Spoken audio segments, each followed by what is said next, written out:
Welcome to உபயோக சிந்தனை. தலைப்பு கடவுள் நம்பிக்கை. வாங்க கதை கேட்கலாம்.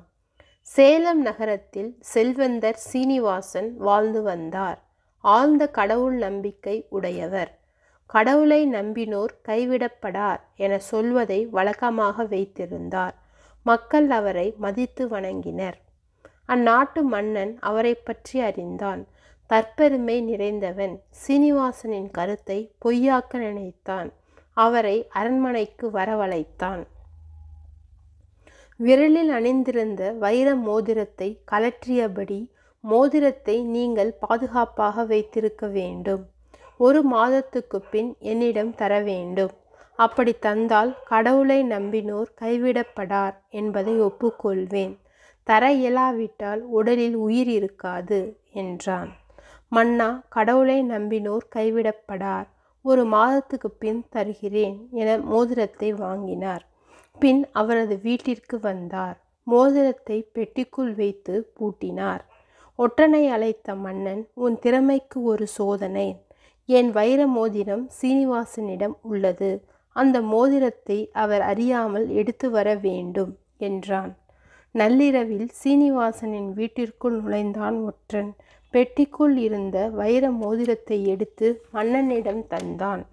மகிழ்ச்சியுடன் அந்த மோதிரத்தை விரலில் அணிந்து கொண்டான் மன்னன். சீனிவாசன் உயிர் பிழைக்க வாய்ப்பு இல்லை என்று நினைத்தான். பொழுது விடிந்தது. மோதிரம் திருடு போனதை அறிந்தாள் சீனிவாசனின் மனைவி. மன்னனின் தண்டனையில் இருந்து தப்ப முடியாதே? கவலையுடன் கேட்டாள். அன்பே, கடவுளை நம்பினோர் கைவிடப்படார். எந்த துன்பமும் வராது, அமைதியாக கூறினார் சீனிவாசன்.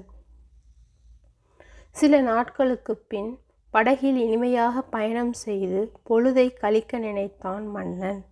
வீரர்கள் சூழ படகில் அமர்ந்தான்.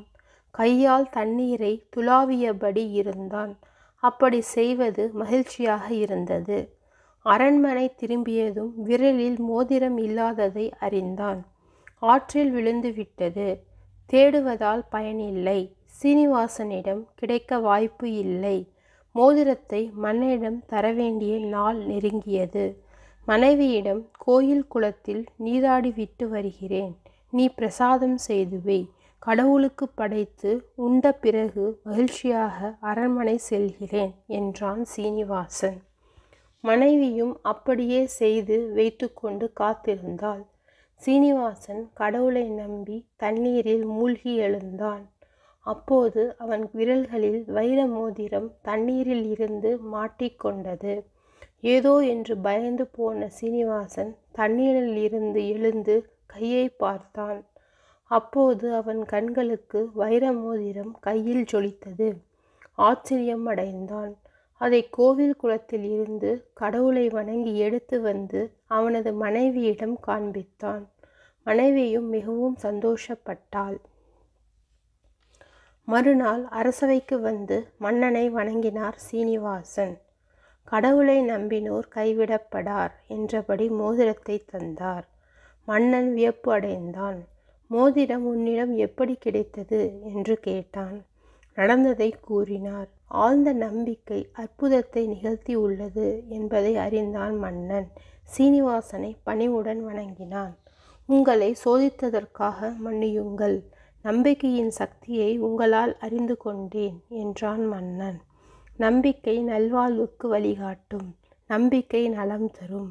இவை அனைத்தும் கடவுளின் திருவிளையாடல் என்று அங்கு கூடியிருந்த அனைத்து மக்களும் உணர்ந்தனர். கோயில் இல்லாத ஊரில் குடியிருக்க வேண்டாம். முடிவுற்றது. சரிங்களா? இந்த கதை உங்களுக்கு புரிந்திருக்கும் என்று எண்ணுகிறேன். இந்த கதை உபயோகமாக இருந்தால் லைக் பண்ணுங்கள், ஃப்ரெண்ட்ஸ் அண்ட் ஃபேமிலியுடன் ஷேர் பண்ணுங்கள், மறக்காமல் சப்ஸ்கிரைப் பண்ணுங்கள். அடுத்து வரும் எமது கதைகளையும் கேட்டு மகிழுங்கள். நன்றி. சுபம்.